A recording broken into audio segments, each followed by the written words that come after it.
There is a very disturbing trend occurring in this country. It is the re-characterization of anything that does not comply with a liberal agenda. If something happens that is contrary, it is spun, forcing it to fit their narrative. This is fake news, which is simply the re-characterization of the word propaganda.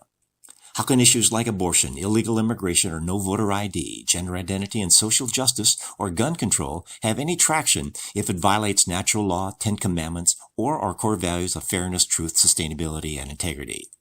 The answer is it couldn't, if these principles were taught and known by those advancing this agenda. This explains the anti-religion movement, situational ethics with gender studies replacing civics in schools. It encourages the teaching of atrocities and mistakes of history to discredit anyone associated with it, labeling them as demonic and not fit for recognition or leadership, then tearing down the statues of those American heroes. The movement encourages anarchy through class warfare and accusation of racism and bigotry.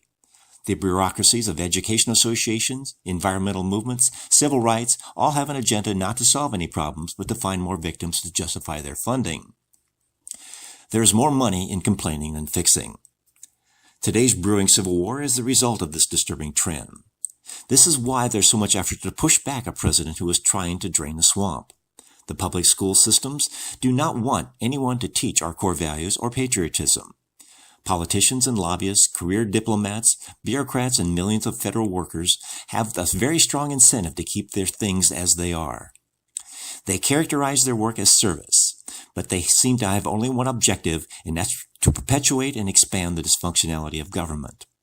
The only service they're providing is self-serving, and their only objective is to stop any effort to make government run like a business.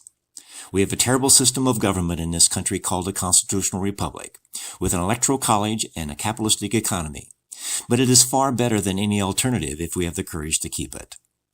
This is Keith Kuby wishing you the best in making the world a better place.